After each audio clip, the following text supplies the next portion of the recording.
Greetings, everyone. Unpwned here, and bringing you episode 2 of the Ashes discussion and theory crafting within my own head.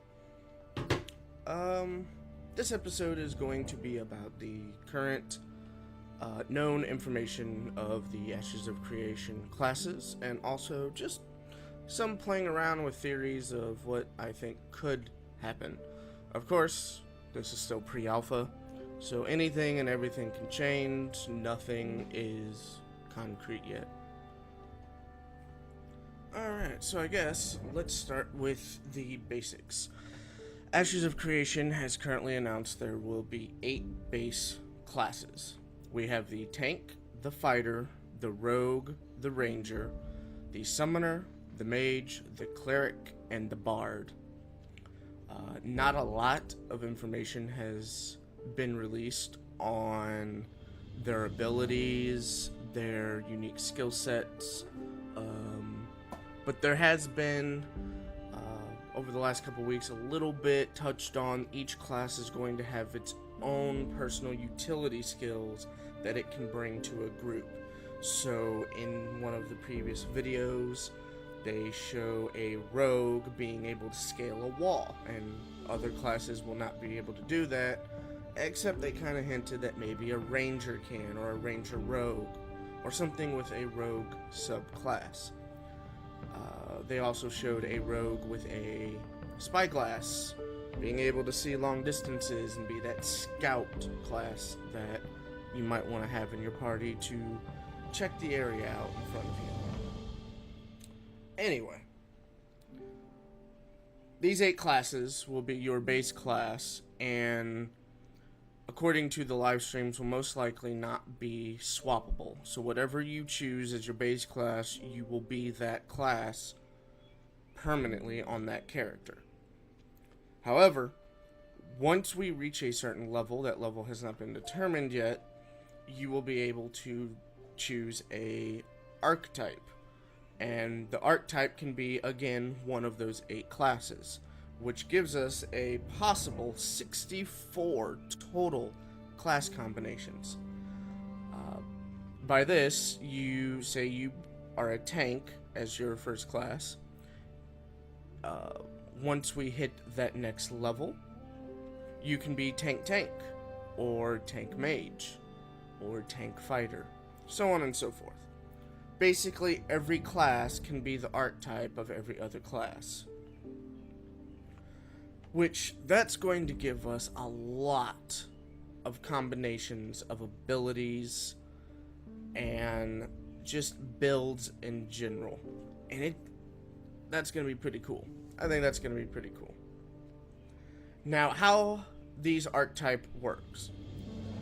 A lot of people, when they first learn about Ashes, they're assuming that, oh, if I go tank mage, that means I'm going to be tanky, and I'm going to have, like, mage abilities. So I'm going to be in full plate mail, shooting fireballs and ice bolts and everything else. No. Not what's going to happen. The secondary class you choose, your archetype, is going to augment your current abilities. So, this has been explained on a few of the streams and described by Steven a few times in a few different ways. Basically, I'm going to use their example. If you are a fighter class, that fighter class is going to have a charge ability where you are going to have an increased run speed, and you are going to run at the target, and when you reach the target, you will then do X amount of damage, and then possibly knock them down, stun them, something of that sort. If you become a fighter and augment mage, one of the augments will possibly be teleport. So instead of you having to charge across the battlefield, where you could possibly get stunned, CC'd in general, take damage, you will now immediately teleport to your target and deal X amount of damage and perform your CC ability. So basically, whatever your archetype is just going to add a zest, what they said, of that archetype to your primary class. So my brain's been going crazy with this while I'm at work, thinking about the possible combinations. The only thing I can't figure anything out on yet is the bard. There has not been a lot released on the bard. They did specify in the last Q&A that the bard will not be someone who just sits back and buffs people or heals people. They're going to be in your face. They're going to be doing something along with possibly buffing teammates. So they are going to be some sort of an up-in-your-face class. That sounds good to me, because I know some bards are literally just sit back and play the flute and try to avoid enemy players. They're basically a healer, but buffer. So having a more aggressive bard sounds pretty cool to me. Anyway, back to the archetypes. So I've had a few ideas. This will probably be, these are completely out of the blue. No telling if anything is going to be even remotely close to what I'm going to craft here. But I had some ideas that I thought sounded pretty cool, and I just wanted to get off my chest. So first off, they haven't answered the question the way I want them to answer the question, and I know it's been asked twice so far, but what would be the point of doubling down on a class? So what would be the reason to go mage, for instance? Because we know if we go mage, rogue, we might get some stealth abilities or climbing capabilities, or some sort of a rogue zest. So what happens when you double down? My guess is either A, it's going to make the spell that you're augmenting a bigger, badder version of that spell, or 2, it's going to change the element of that ability. So say one of your primary abilities is a firebolt, a castable ability, and you shoot a ball of fire. If you double down and go mage, that might be able to be changed into a frost ability, lightning ability, wind ability, water ability, different elemental abilities. That, and or, now, the only reason I guess this is because we don't know how many abilities you're actually going to get. We know you're only going to have a limited amount of abilities that you can put on your action bar, and we know that there are going to be more abilities than what's on your action bar. So you're going to have to make your own build out of the abilities given to you.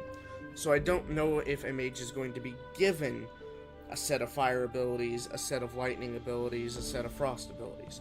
If they are given their own sets of abilities like that, then I don't think the augmentations are going to change the elements of your abilities. Maybe a couple. Maybe there's like some huge ability, like an ultimate ability. Maybe that. If that is the case, then I believe doubling down is just going to make possibly either a bigger, badder version of the spell. So your firebolt now becomes a fireball. It's going to do a percentage amount more damage, and it might do AoE as well. Or it might leave a patch of fire on the ground that will burn people that walk over it. Something of that sort. That, or maybe it will add another elemental ability to it. So your firebolt can now be mixed with fire and lightning.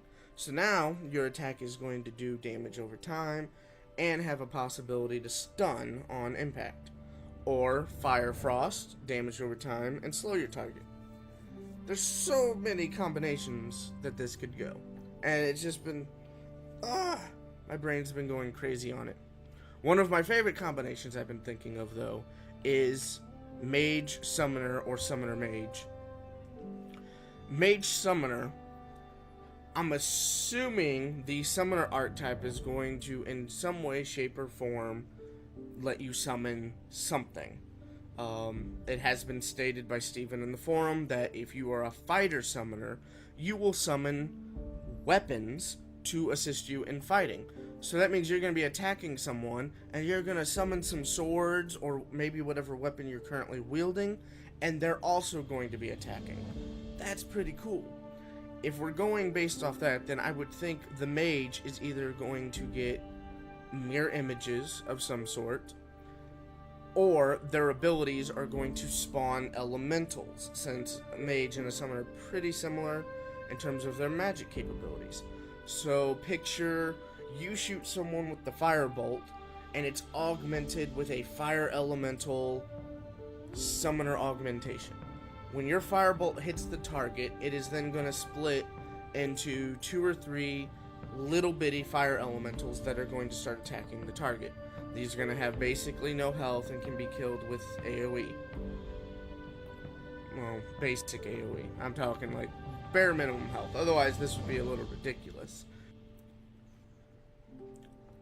In the mage gameplay video, we see when she is running through the cave and one of the corrupted creatures drops down, she creates a barrier. And this barrier seems to be impassable. You have to run around it or destroy it.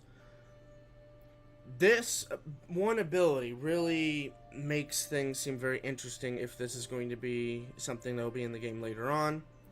An actual physical object that you can summon to deter enemy players or NPCs. It could be crazy. So I'm thinking, if you double down as mage, going back to the elements, so the barrier that she drops in that video, it doesn't seem like it has any elemental affinity. It is just a plain barrier. Augmentation of mage, maybe you can make that barrier be a fire barrier, and then it will project an area around it that it can burn people. So you pop that down if someone's running at you. So say that warrior is performing his charge ability. He's running at you. You drop your wall and he runs into that wall. Not only is he now stuck there and you can stay, you can keep your distance, but now he's going to be taking a damage over time effect. That seems pretty cool. Or it could be a lightning barrier. If someone gets within a certain amount of distance of it, it could stun them. Or the frost barrier have a cone around it that slows people that walk near it. All seem really awesome. It's endless though to think about this. Completely endless. And I just really want to know what some of the abilities of the bard are going to be so I can start theorizing combinations for it. One of my thoughts is they stated that the tank class is going to be able, its role in PvP is going to be, to protect their friends, to control the battlefield. So with that, I think there's going to be some sort of, like the mage's barrier ability, but for the tank. Maybe he will strike the ground and it's going to create a fissure or something in the ground that you can't go past for a certain period of time. Or he's going to give his teammates shields that will increase their armor. Sorry, I forgot to mention, I'm thinking of a tank summoner. So a tank summoner might be able to summon shields that will then protect his teammates. Or summon an off tank that will absorb a percentage amount of the damage that he takes. It's exciting. I don't know. I could probably ramble on about this for I have no idea how long. But I know I'm going to touch on this because I know a lot of people are talking about this in the chat. But being a rogue mage will be, if it goes the way we think it's going to go, is going to be insane. Especially if you like rogue. So we assume with the augmentations a rogue mage. So if a rogue has close quarters ability, say he has like a cutthroat ability or a really heavy damaging ability from stealth, that's now going to have an elemental augmentation to it. So they can come out and stab you in the back for massive damage and either set you on fire, stun you, freeze you, maybe just do extra damage. Who knows? these augmentations are going to play a huge part in this. And since there's going to be 8 different archetypes for 8 different classes, there's going to be so many different combinations. When we do finally get the Kickstarter alpha access, there are going to be so many things to try out. It's going to be insane. Other than that, you can't really guess if anything's going to be really strong in DPS, tanking, or utility right now. It's all just free thought, but it's an endless amount of free thought. Something recently released by Steven on the Discord is during sieges. Alright, if you were out there and you're wanting to be a summoner, be ready. Here you go. During sieges, multiple summoners can come together to summon a siege golem of some sort. That sounds awesome. I'm wondering if every class is going to have some sort of siege mechanic that they can do like that. Because if summoners can come together and make a siege golem, a giant summon that is going to be like a boss probably, I'm hoping the other classes can do the same thing. Like maybe mages can come together and do a giant fireball that'll be kind of like a catapult. You get 5 mages, they all channel their mana, it makes a huge fireball, and you launch it into the wall, and it does X amount of damage to the wall to break through. I'm hoping there will be similar things like that. That would be awesome. The sieges in general, who knows what all they're going to throw in there. I'll have to do another episode on just the sieges. There's so much to talk about there. There's not much else to talk about on the classes here. Until we get more information, we know that there's going to be 8 classes, 8 archetypes, 64 class combinations total. You augment your current abilities with whatever your archetype is. And that's it. That's all we know currently. We know some abilities. We've seen some of them in the videos. But that's all we know currently. So, if you have any theories down below, please let me know. I want to hear all the theories anyone can come up with. The more we know, the more we can think of. So, yeah. Hopefully you enjoyed this video. And if you just learned about Ashes of Creation, hopefully this helped you understand how the class system is going to work. If not, if there's anything that was unclear, please leave a question below and I'll answer. Hopefully you guys have a good day, and I will catch you next time.